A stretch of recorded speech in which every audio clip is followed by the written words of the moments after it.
The East Offensive, also known as the Nguyen Hue Offensive, was a major military campaign during the Vietnam War, launched by the People's Army of Vietnam, PAVN, against the Army of the Republic of Vietnam, ARVN, and U.S. forces on March 30, 1972. This offensive marked a shift from the guerrilla tactics typically associated with the conflict to conventional warfare. The North Vietnamese leadership, led by General Vo Nguyen Giap, sought to capitalize on the reduced U.S. military presence and the ongoing peace negotiations in Paris by launching simultaneous attacks in three strategic areas: the northern provinces, near the Demilitarized Zone, DMZ, the Central Highlands, and regions around Saigon. In the initial phase, PAVN forces crossed the DMZ and quickly overwhelmed ARVN defenses, capturing the city of Quang Tri by April 2. This marked a significant victory for North Vietnam.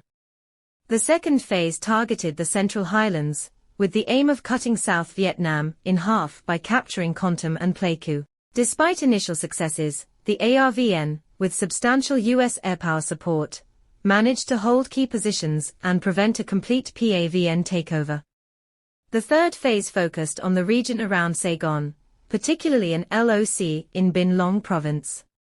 The prolonged siege of an LOC saw intense urban combat and heavy casualties on both sides.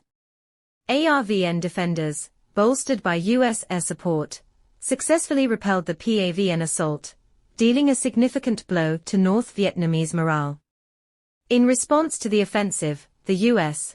launched Operation Linebacker, a massive bombing campaign targeting PAVN supply lines and infrastructure, significantly hindering North Vietnamese logistics.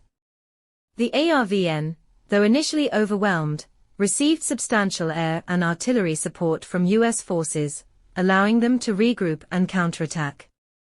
The East Offensive resulted in heavy casualties for both sides, with tens of thousands of soldiers and civilians killed or wounded.